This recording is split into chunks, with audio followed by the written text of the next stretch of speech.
आज मैं supreme court के माननीय मुख्य न्यायाधीश रमन्ना साहब एवं सभी माननीय न्यायाधीश जी से मेरा अपील है। मैं बिहार से बोल रहा हूँ। माननीय मुख्य न्यायाधीश सुप्रीम कोर्ट रमन्ना साहब से खास प्रे है।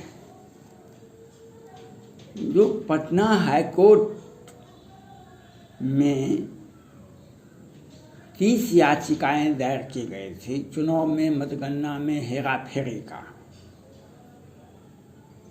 बिहार में विधानसभा का चुनाव 2020 के साल के अंतिम में ही हो गया था और उसके बाद जनवरी फरवरी में याचिकाएं दायर की गई थी पटना हाई कोर्ट में।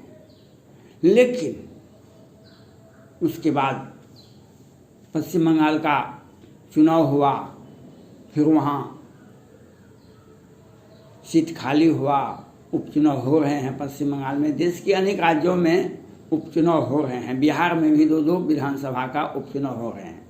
मैं माननीय सुप्रीम कोर्ट के माननीय मुख्य न्यायाधीश जी से बिहार की ओर ध्यान आकृष्ट करना चाहता हूँ। यह एक संवेदनशील मामला है। विधानसभा का, लोकसभा का कार्यकाल भारत में 5 साल का ही होता है। तो 30 याचिकाएं दायर की गई पटना हाई कोर्ट में। पटना हाई कोर्ट अभी तक सुनवाई भी नहीं किया। बहुत सारे काम हो सकते हैं, बहुत बिजी हो सकते हैं, बहुत सारी व्यवस्थाएं हो सकती है, बहुत संविधान का पद का लोड है, कोरोना महामारी का जांच करवाना है।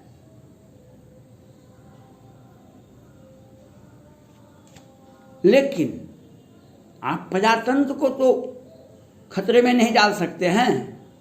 आप प्रजातंत्र को खतरे में नहीं डाल सकते हैं।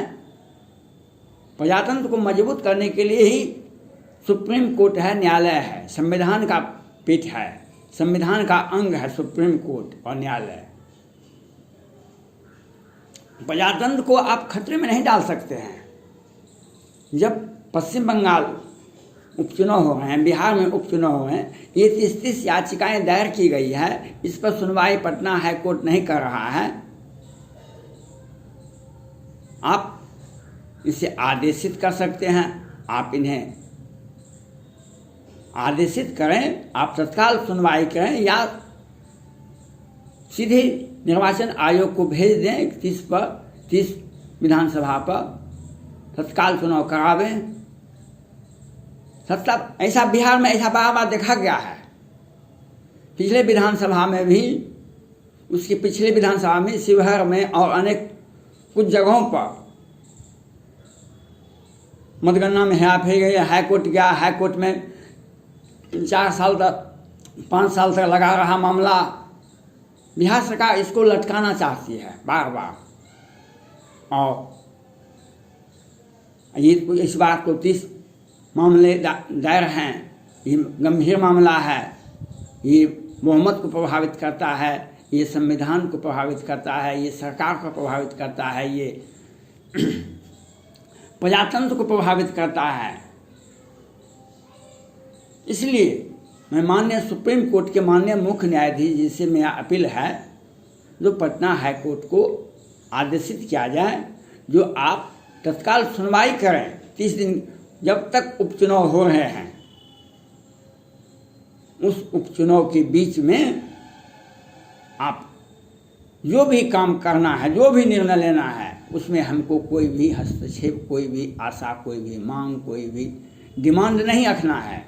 लेकिन हर हाल में इस पर एक स्वस्थ प्रक्रिया अपनाई जानी चाहिए।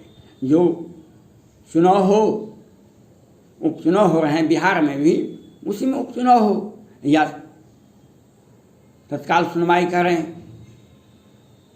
आप सुनवाई 3 साल के बाद करेंगे, 3 साल के बाद सुनवाई करेगा पटना हाई कोर्ट। 2 साल तक तो लग जाएगा सुनवाई करते करते, और 5 साल में तो विधानसभा का चुनाव भी हो जाएगा। तो ये एक तरह से किसी न किसी को व्यक्ति को मदद पहुंचाना होता है, सत्ता पक्ष को मदद पहुंचाना होता है। इसलिए जिस तरह से 6 महीने के अंदर ममता दीदी भवानीपुर सीट से लड़ रही है, उपचुनाव हुआ, वहाँ के लोग इस्तीफा दिए, चुनाव हुआ, हो रहा है चुनाव, बिहार में भी 2-2 सीट खाली हुआ, विधानसभा का उपचुनाव हो रहे हैं। तो ये इस पर क्यों नहीं मामला है? 30 विधानसभा का मामला है, याचिकाएं दायर की गई है, इस पर आप सुनवाई क्यों नहीं करेंगे? एक गंभीरतम सवाल है भारत में और प्रजातंत्र के लिए। आप किसी बहुत सारे केस बिहार में आते हैं, जिसको दबा के रख दिया जाता है, 25 वर्ष के बाद निकाला जाता है और उसके बाद कहता है कि अब तो वो बूढ़ा हो गया, उसको आप छोड़ दीजिए, उसका होटल से नाम छांट दीजिए, उसका ये कीजिए वो कीजिए, मामला को दबा के रख दिया जाता है। और जो विरोधी दल के नेता होते हैं उसको फास्ट ट्रैक कोर्ट से सजा दिलवा दी जाती है और अपना बहुत सारा केस को दबा के रख दिया जाता है, मैनेज हो जाता है। जैसे इस पूरे भारत ने देखा, पूरे विश्व ने देखा, सेन घोटाले में बड़े आरोपी को लोअर कोर्ट और वैकेंट कोर्ट से जमानत मिल जाती है। ये बिहार है, यहाँ पर सब कुछ चलता है। देखा अपने सृजन घोटाला में बड़े आरोपी को लोअर कोर्ट और वैकेंट कोर्ट से जमानत मिल जाती है और पता भी नहीं चलता है, मीडिया में कहीं नहीं चलता है। और पटना हाई कोर्ट के वरीय न्यायाधीश राजेश कुमार जी को मैं धन्यवाद देना चाहता हूँ, उन्होंने इस बात को उजागर किया, उन्होंने न्यायालय को बचाया, उन्होंने खुद राष्ट्रपति भवन, सुप्रीम कोर्ट और प्रधानमंत्री कार्यालय को विधिवत सूचना दिए, लेकिन कोई त्वरित कार्रवाई केंद्र सरकार से नहीं की गई। धीरे धीरे, क्योंकि सत्ता में दोनों आदमी बैठे हुए हैं, सत्ता में दोनों आदमी बैठे हुए हैं, सबों की मिली भगत से ही घोटाला होता है। सरकार में जो बैठे हुए होते हैं उसके मिली भगत से ही घोटाला होता है, एक व्यक्ति घोटाला नहीं करता है। आपने देखा बिहार में जब मुजफ्फरपुर बालिका गृह कांड, यहाँ सरकार घोषणा करती है हम भारत सोचेगा कभी, हम उससे अधिक कोरोना महामारी को तक को भी हम मुआवजा देते हैं, लेकिन पटना हाई कोर्ट पूछ रहा है बार बार कितने लोग मरे, कैसे मरे, किस अवस्था में मरे और मरने वालों का नाम क्या है, उसका पता क्या है, उसका लोकेशन क्या है, किस गांव में, किस टोले में, किस मोहल्ला में, किस वार्ड संख्या में मरा है, कौन कौन व्यक्ति, उसका नाम बताइए। तो हमने बताएंगे, ये केंद्र सरकार का पोर्टल है। मरने वालों की संख्या, हॉस्पिटल में मरने वालों की संख्या लगभग 9,000 10,000 के बीच में है। या तो फाइनल हो गया, इस पटना हाईकोर्ट के दबाव के चलते हुआ, जो इतना बताया, जो भारत में किसी भी राज्य में इतना सरकारी आंकड़े में नहीं मरा, और बिहार का तो आंकड़ा बहुत ज़्यादा है, गैर सरकारी आंकड़ा है, लाखों आदमी मर गया है। यहाँ सरकार इसे नहीं बताती है, क्योंकि हम क्या बताएंगे, यहाँ पर तो वेंटिलेटर घोटाला, दवा घोटाला, ऑक्सीजन घोटाला, हर उससे भी शर्मनाक है बालिका गृह कांड। उस संस्था को बिहार सरकार बार बार आर्थिक मदद करती थी और भौतिक सत्यापन करते हैं और कहते थे हाँ बहुत स्वस्थ, और बिहार लड़कियों के लिए खास करके ऑलराउंड डेवलपमेंट व्यवस्था की जा रही है, उसके सर्वांगीण विकास के लिए। अब बिहार के मीडिया में कहीं नहीं छपता कि बिहार के मीडिया वाले ऐसे हैं जो बिहार सरकार के चंद रुपये के सिक्के पर इनका पेट पलता है, ये कहीं नहीं बताते हैं। लेकिन सुप्रीम कोर्ट को तत्कालीन मुख्य न्यायाधीश जी को कैसे ने पता चल गया था, वे जांच करवाए तो पता चला कि 11 लड़की की हत्या होती है, 34 के साथ बलात्कार होता है, जो इतिहास में कहीं नहीं, पूरे विश्व में ऐसा घटना नहीं होगा, लेकिन बिहार में घटना होता है। मुजफ्फरपुर का 2019 का घटना है, आपने देखा 2021 29 मार्च को सैनिक परिवार के 5 सदस्यों की हत्या मधुबनी के मोहम्मदपुर में होती है। दिन के उजाले में 12 बजे से 3 बजे बिहार सरकार साजिश करके हत्या करवा देती है और मीडिया में कहीं नहीं छपता है। मीडिया में कहीं नहीं छपता है। और आज 11 सितंबर है, बहुत सारे उस केस के अपराधी आज ही फरार हैं, क्योंकि बिहार सरकार का अपना आदमी है, अपने आदमी को पुलिस गिरफ्तार नहीं करती है। बिहार में शराब पर सख्त प्रतिबंध है, शराब का नाम लेना भी आपको जेल भेज सकती है पुलिस। लेकिन पटना हाईकोर्ट के माननीय न्यायाधीश जी ने माना, जो बिहार में प्रशासन और पुलिस भी मिल करके शराब बेचती है। कोई भी ऐसा थाना नहीं होगा, कोई भी जिला का कोर्ट नहीं होगा जहाँ पर शराब नहीं का केस नहीं मिलता है।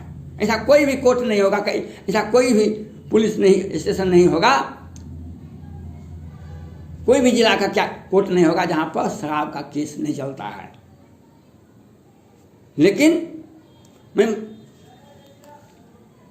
मैं सुप्रीम कोर्ट के माननीय मुख्य न्यायाधीश रमन्ना साहब से अपील करना चाहता हूँ, जो दिन के उजाले में हत्या होती है, पुलिस अपराधी गिरफ्तार नहीं होते हैं, बहुत सारे अपराधी उसमें फरार है। ये मधुबनी का मोहम्मदपुर का घटना है, इसमें दिन के उजाले में नवीन झा, प्रवीण झा ने हत्या की, उनके रावण सेना संगठन के लोगों ने हत्या कर दिन के उजाले में, लेकिन पुलिस नहीं पहुंचती है और अपराधी आज ही फरार हैं। और एक देने के लिए, एक विजन के लिए कोशिश करती है बिहार सरकार और अपराधियों को कहती है मैनेज कर देंगे हम, अस्थिर रहो तुम, और अपराधी गिरफ्तार नहीं होते हैं। ये बिहार सरकार के साथ मैं सुप्रीम कोर्ट के माननीय मुख्य न्यायाधीश से अपील करना चाहता हूँ, जो 30 याचिकाएं पटना हाईकोर्ट में लंबित है, इनकी सुनवाई क्या 5 साल के बाद होगी? बिहार विधानसभा का कार्यकाल खत्म हो जाएगा तब, या 3 साल बीत जाने के बाद 2 साल सुनवाई होते रहेगा, 3 साल के बाद सुनवाई शुरू करेंगे, 2 साल में सुनवाई होते रहेगा तो विधानसभा आ जाएगा। ये इसके पहले भी ऐसा होता है बिहार में, कई विधानसभा में, खास करके शिवहर में ऐसा होता रहा, बहुत सारे होते रहे, लेकिन इस बार मामला लंबा पकड़ा गया। इसलिए मैं सुप्रीम कोर्ट के माननीय मुख्य न्यायाधीश से अपील करना चाहता हूँ, आपको इस मामले में हस्तक्षेप करना होगा। मैंने पहले भी कहा था, आपको माननीय सुप्रीम कोर्ट के मुख्य न्यायाधीश रमन्ना साहब और माननीय प्रधानमंत्री नरेंद्र मोदी जी के सौजन्य से सुप्रीम कोर्ट को 9 न्यायाधीश मिला। मैंने बार बार कहा कि 3 राज्य ऐसे हैं जो बिहार, महाराष्ट्र और कलकत्ता, इन तीनों राज्य को 9 न्यायाधीश जी को बांट दिया जाए, एक खंडपीठ बनाया जाए जिसमें 3 सदस्य को रखा जाए। बिहार पटना में सुनवाई करने का मौका नहीं है, ये 9 न्यायाधीश मिले हैं, इसमें एक खंडपीठ को जिसमें 3 न्यायाधीश हो सुप्रीम कोर्ट को, उनको दे दीजिए केस और 30 दिन में इसकी सुनवाई समाप्त कर देंगे, जजमेंट हो जाएगा।